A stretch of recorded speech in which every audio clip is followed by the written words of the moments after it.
Oke guys, welcome back to Daily Charting with Toshi, di mana kita akan daily chart your favorite cryptocurrencies. Oke, dan sekarang kita masuk ke DCWT sesi pertama. Dan seperti yang kita bisa lihat di sini, dalam 24 jam terakhir, market naik tipis sebesar 0,13%, dengan total market cap mencapai di angka 3,87 triliun US dollars ya. Nah, sebelum kita lanjut, seperti biasa gue akan ingatkan dulu cara yang paling mudah untuk mendukung TCI adalah dengan like dan juga mengklik hype button dari TCI ya. Sip, langsung aja kita lihat kondisi BTC sekarang. Good newsnya apa? Good newsnya adalah, walaupun kemarin daily close-nya itu tetap bearish ya, tetapi masih di atas dari 117.758. Ya, jadi ya ini duel antara support di 117.700-an dengan 119.800-an ini masih berlanjut sepertinya ya. Nah, tinggal kita lihat, ini kan sudah beberapa kali retest juga ke supportnya sebagai sudah beberapa kali retest ke support ya. Tinggal kita lihat apakah dia akan kembali mantul dan retest lagi ke 119.800-an. Ya, ada possibility selama ini dua-duanya nggak mau ngalah ya, ini jadi ya sideways begitu ya. Maybe sideways sampai ke MA20 menjemput ya, sampai MA20 menjemput ada kemungkinan bisa mantul begitu. Tapi ya baik lagi, kita masih belum tahu faktanya nanti seperti apa. Ya sudah, yang penting sih kita terus di CA saja dan ya konsisten dengan SOP kita gitu ya. Oh ya, by the way sorry hari ini sedikit lebih telat karena ada urusan lah. Ya, jadi upnya sedikit lebih telat. Oke, next kita akan geser dulu ke ini. Kita lihat dulu ke DXY. Untuk DXY kita bisa di sini ya. Dia overall sih masih cenderung ke reject ya terakhir ya. Ya, at least hari Jumat terakhir masih ke reject. Harapan kita nanti hari Senin adalah semoga dia bisa lanjut turun begitu. Jadi ini kan udah 2 kali ke reject oleh MA50. Semoga nanti Senin lanjut turun karena in general saat indeks dolar itu turun biasanya risk on asset akan menguat begitu ya. Nah, untuk BTCD kita bisa lihat lagi-lagi lanjut lagi turun ya, turun udah ke berapa hari nih, sudah 1 2 3 4 5 6 7 8, sudah 8 hari berturut-turut dia bearish candle ya. Nah, tapi ya gue ingatkan sekali lagi ya, emang overall udah bagus, balance sheet juga cenderung ya arguably netral ya. Kita bisa di sini dia gini loh ya, kita nggak perlu QE untuk bisa masuk ke altcoin season. Kita minimal tuh butuh balance sheet yang netral begitu. Nah, kali ini sih masih cenderung netral. Desas-desusnya kemarin itu balance sheet akan ditambahkan lagi katanya ya, tapi ya baik lagi kita tunggu saja sampai nanti sudah ada penambahannya gitu ya. Kalau sampai ada penambahan di minggu depan ya udah berarti balance sheetnya masih berlanjut gitu, ya at least neutrality-nya lah begitu ya. So jangan sampai ke trigger untuk all in semua di alts ya, karena this is not unique gitu ya. Drop seperti ini tuh gak unik dan gak pertama kali kok ya. Kadang-kadang gini, karena mungkin orang-orang jarang melihat di market seperti apa faktanya begitu ya. Jadi setiap kali BTCD turun, orang berpikir akan pasti masuk altcoin season. Tapi pada faktanya enggak. Sini turun enggak altcoin season tuh ya. Akhirnya naik lagi. Ya, lalu kita bisa juga di sinilah yang paling ekstrim tuh di November ya. Enggak masuk altcoin season kan. Nembus EMA 200 juga ya. Ya sempat ke reject juga ya, tapi enggak, tetap ujung-ujungnya ya tidak altcoin season. Kenapa bisa seperti itu? Ya bukan karena gua jago menebak, bukan ya. Karena ya balance sheetnya masih terus turun begitu. Jadi yang paling gampang nanti kita lihat lagi aja dalam beberapa minggu ke depan turun lagi nggak. Kalau turun lagi ya udah kemungkinan besar ya sama seperti dulu-dulu, sama seperti di November, sama seperti di bulan Mei begitu, dimana dia akan ujung-ujungnya ya naik lagi BTCD begitu ya. Tapi kalau enggak, kalau pada faktanya ini terus flat atau bahkan lebih bagus dia naik ya, nah kita mungkin ada potensi bisa terjadi seperti di 2021, bukan 2021 bukan ya, kalau kita mau ngomong itu ada di dari 2019, tapi mungkin kapitulasinya seperti di 2021 lah ya. Tapi in general lu bisa lihat sendiri di sini, ini benar-benar lu bisa lihat higher high, higher low, higher high, higher low. Waktu dia mulai naikin QE, apa yang terjadi ya? Waktu dia mulai masuk ke QE, ya mulai membuat lower low, lower high, lower low, lower high, dan kapitulasi akhirnya itu di 2021 begitu. 2020 sampai 2021 lah ya. So, ya sudah, tinggal kita lihat saja nanti seperti apa ya. Oke, balik lagi ke chart untuk BTC, kita bisa di sini ya. Di weekly-nya ya belum close sih. Apabila close seperti ini sebenarnya masih nggak apa-apa. Dan ya kan banyak yang bertanya, Bang, apakah nanti koreksinya di Agustus? Nggak harus juga, bisa saja mulai dari Juli udah merah. Gitu. Tapi we'll see lah, karena masih nahan juga di daily-nya, supportnya masih nahan. Begitu. Seperti yang kita bisa lihat sini di 117.700-an masih nahan sebagai support. Selama ini masih nahan, masih ada harapan. Walaupun ya gue nggak akan tutup mata dengan fakta bahwa Bitcoin sudah mulai membuat suatu lower high. Ya, lower high ini adalah pemecahan struktur. Ya, pemecahan struktur ya seringkali menunjukkan pelemahan tren. Ya, tapi ya gini, gue akan give it straight to you juga. Lower high itu nggak selalu berarti dia pasti ngedam, begitu. Kayak contoh di sini ini lower high nggak? Lower high, ya. Ngedam nggak? Enggak, begitu. Ya, tetapi kita nggak bisa bilang, wah mantap lower high, ini pertanda yang bagus. Nggak seperti itulah, ya. Sama aja kayak lu misalkan gitu ya, lu lagi nyetir mobil gitu ya, waktu lu ngerem, aduh kok bannya kayak sedikit kerasa kayak aus. Nah itu kan bukan hal bagus gitu kan. Ya nggak berarti lo bakal kecelakaan, mungkin aja lo bisa save it, tapi yeah, it's not a good sign begitu ya. Ya tapi at least apapun itu, walaupun terbentuk lower high, good newsnya itu masih nahan sih, itu udah bagus banget itu. Dan gilanya apa, ini baru terbentuk tanggal 15 dan 16 Juli kemarin, langsung di retest, bahkan bisa dibilang setiap hari di retest setelah dia jadi support gitu ya, setelah ada struktur baru tiap hari di retest begitu ya. Nah, kayaknya sih udah ya untuk makronya ya. Oh, sorry, nyaris lupa ya. Seminggu ke depan ada apa aja? Oke, untuk seminggu ke depan kita bisa di sini ya. Dari US ada apa aja? Coba kita cek. Mulai dari hari Senin. Hari Senin kita bisa di sini nggak ada apa-apa. Wah, ya sama kayak minggu kemarin ya. Ya bukan minggu kemarin, sorry. Sama kayak minggu sekarang lah technically speaking ya. Karena kita kan masih hari Minggu ya. Jadi hari Seninnya nggak ada apa-apa. Hari Selasanya dari US kita, waduh, ada Bang Jerome ya. Bang Jerome nanti di hari Selasa tanggal 22 Juli akan ada speech di jam setengah 8. Jadi siap-siap nih. Apakah Bang Jerome sudah takluk terhadap Trump ya, sudah akan mengikuti kebijakan dari Trump, atau masih mau ada apa nih, defiance, mau ada perlawanan ke si Trump ya. We'll see ya.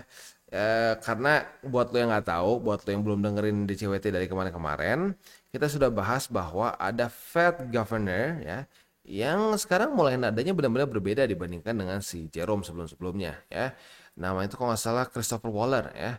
Nah dia itu menyatakan bahwa harusnya next time FOMC ini udah cut rates begitu, karena menurut dia labor market tidak sekuat yang kita bayangkan. Wah itu kan, coba lu perhatiin deh sebelum ini ya, nggak usah ngomong gini deh, kita lihat tahun kemarin ya, ada nggak ya governor ya, Fed governor yang berani kasarnya melawan si Trump? Enggak kan, semuanya udah manut ya.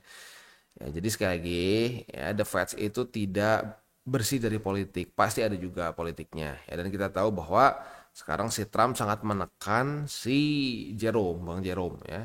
Dan si Bang Jerome ini sendiri pun bahkan sampai ada kata-kata seperti ini dari Scott Bessent ya. Scott Bessent itu gue lupa dia menteri apa ya. Tapi intinya dia salah satu orang yang namanya keluar terus untuk menjadi pengganti si Jerome Powell ya. Dia sempat sampai ngomong seperti ini. Yang menentukan penurunan interest rate bukanlah chairman. Nah, chairman siapa ya? Si Jerome gitu. Jadi bukan Bang Jerome yang menentukan, tetapi board member. Ya, dan anehnya adalah setelah si Scott Bessent ngomong seperti itu, Trump terus menekan si Powell, ya mulai ada tuh si Waller ngomong ya, bahwa ya apa namanya, mulai dari urusan ya kasarnya ini akan transitory begitu ya, nanti urusan tarif itu sekarang oke naik inflasi, tapi menurut dia akan transitory, at some point ini akan turun lagi gitu. Dan bahkan yang statement lebih gilanya lagi kemarin dia menyatakan bahwa next time harusnya cut rates gitu ya. Oke, itu kan keluar di hari Selasa. We'll see Bang Jerome akan ngomong seperti apa ya. Di hari Rabunya dari US kita akan ada crude oil inventories, existing home sales. hari Kamis ya biasa lah ya, biasanya akan ada initial jobless claim. Nah, akan ada initial jobless claim, lalu juga akan ada S&P Global Manufacturing PMI, S&P Global Services PMI, and then New Home Sales, itu yang paling terakhir ya. Di hari Jumat dari US kita akan keluar Durable Goods Order. Oke, berarti minggu depan itu hanya hari Senin saja yang libur ya, sisanya ya Selasa sampai Jumatnya padat. Begitu Sabtu Minggu ya seperti biasa nggak akan ada apa-apa ya. Sip. Itu kurang lebih seminggu ke depan ada apa aja ya. Kayaknya udah beres sih makronya ya. Selanjutnya kita tinggal masuk ke buy limit. Tetapi sebelum kita masuk ke buy limit, seperti biasa gue akan disclaimer dulu bahwa semua konten dari TCI bukanlah financial advice. Ini semua bentuknya adalah edukasi ya. Lalu bagaimana cara untuk mendukung TCI? Ada banyak caranya. Lo bisa like our video, bisa share our video, atau juga bisa menggunakan link referral kita di bawah.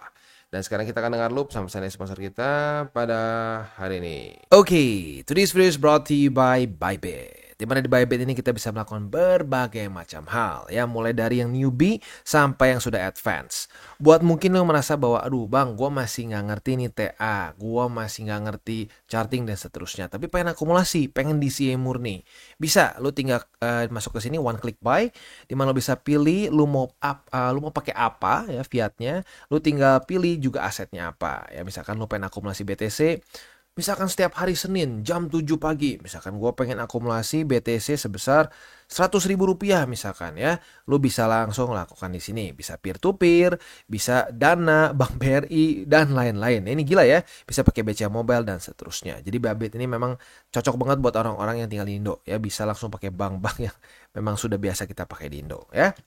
Nah, buat yang intermediate sampai advance juga di sini ada spot, nah, dan juga ada leverage tokens, dan tentu juga ada derivatives trading, di mana kita bisa menggunakan kontrak yang USDT maupun USDC.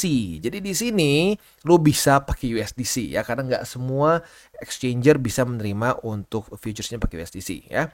Dan tentu juga lo bisa earning bunga juga dari kripto lo dan lain-lain. Dan tentu juga di sini kita bisa melakukan copy trade ya, di mana copy trade dari Bybit ini sudah cukup terkenal ya, dan kita bisa mendapatkan keuntungan juga. First copy trade kita bisa ada protection 100 USDT loss coverage ya, dan seterusnya ya. Jadi buat lo yang tertarik bisa silakan pakai, klik di link referral kita di bawah. Dan sekarang kita masuk ke Bitcoin. Untuk Bitcoin kita bisa di sini ya. Posisi short kan udah profit kemarin ya. Nah, posisi long di sini masih bisa dipertahankan. Kenapa? Karena daily close-nya masih di atas dari 117.700-an ya. So, buat lo yang masih pegang posisi long dari tanggal 18 Juli, sekali lagi masih boleh dipertahankan. Target TP-nya yang konservatifnya di angka 119.285, yang agresifnya di angka di 119.872 gitu ya. Nah, untuk posisi spot tentunya MA 20 terus bergerak, maka ada perubahan ya. Buy limit pertama di 117.758, lalu buy limit selanjutnya di MA 20 yang terus bergerak sekarang di angka 104.185 ya. Lalu selanjutnya juga ada di angka 111.752 ya. Next, Ethereum. Untuk Ethereum sayangnya kemarin tidak terjadi retest kedua. Aduh, gimana bang? Ya udah, belum rezeki. Padahal kalau kemarin retest kedua, wah kena target TP. Tapi ya sudahlah. Artinya apa? Artinya memang belum rezeki. Kalau belum rezeki jangan dipaksakan, ya. So, ya kita lihat besok. Kalau besok Ethereum di close-nya itu di bawah dari 3.689. Nah, kita ada potensi untuk bisa buka posisi short, ya. Tapi ya udah kita lihat aja nanti apakah dia ada nggak ya sampai di tes keduanya besok ya. Sip. Untuk posisi spotnya masih sama di angka 3.474, 3.820 dan di 3.133 ya. Itu kurang lebih untuk setup di DCWT pada hari ini ya. Dan gue baru ingat ya, ini hari Minggu jadi nggak ada DCWT sesi kedua. Seperti biasa kita kan hanya satu saja. Jadi sekarang kita akan masuk ke wejangannya aja. Untuk wejangannya ini lebih ke untuk semua sih in general menurut gue ya. In general ya gue harap ya kita mau berproses dalam market gitu ya, karena rata-rata orang nggak mau berproses, orang pengennya tiba-tiba kaya di market gitu ya. Itu menurut gue suatu penyakit yang harus cepat mungkin kita ubah cara berpikirnya gitu, karena Ya, lu lihat sendiri deh. Kalau lu pelajari lebih dalam mengenai investments, in general, orang yang terburu-buru di market itu seringnya boncos instead of profit. Dan nama-nama besar di market itu mereka besar karena ya mereka lama di market, bukan mereka jago nebak-nebak gitu. Paling satu satu orang yang cukup jago short term adalah si Soros yang gue ingat gitu. Sisanya ya mereka akhirnya bisa accumulate wealth itu dengan ya dengan waktu yang panjang. Ray Dalio, lalu Paul Tudor Jones, ya, lalu siapa lagi, Warren Buffett. Bahkan kalau mau ngomong yang the golden boy of ya santai aja invest pelan-pelan ya Warren Buffett gitu kan. Dia kan nggak tiba-tiba oke, gua ada a new company yang bisa 1000x, nggak ada, ya udah santai aja growth gitu. Dia mencari perusahaan yang benar-benar ada growth-nya, yang benar-benar ada kasarnya utility-nya lah. Nah, coba lu terapkan mentalitas itu di kripto juga begitu. Cari kripto yang memang ada utility, cari kripto yang memang diadopsi gitu ya. Karena ya kalau lu nggak melakukan itu, lu cuma pengen masuk ke hype-nya doang gitu. Karena jujur banyak sekali orang yang masuk kripto itu cuma pure karena hype begitu. Oh, jadi maksudnya gimana bang? Lu masuk ke kripto cuma buat teknologinya? Enggak juga seperti itu.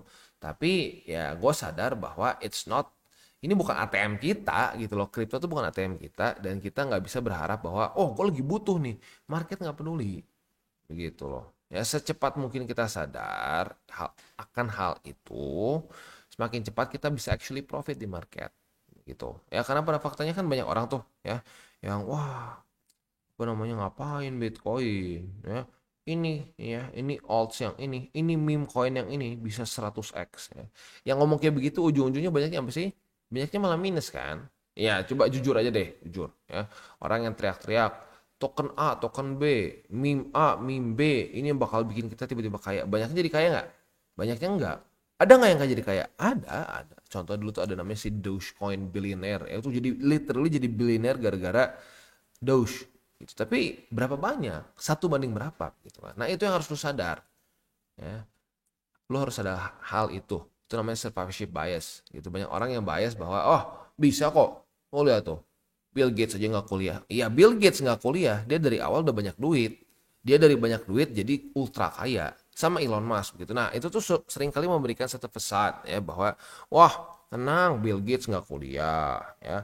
Lalu si siapa Elon Musk nggak kuliah. Gue juga nggak kuliah santai begitu. Iya kalau lu mereka mungkin. Ya, kalau lu punya dana sebesar mereka, lu punya backup sebesar mereka, itu ortu-ortu mereka tuh bukan orang biasa aja. Ya bukan orang ultra kaya, tapi bukan orang biasa saja, gitu loh, ya.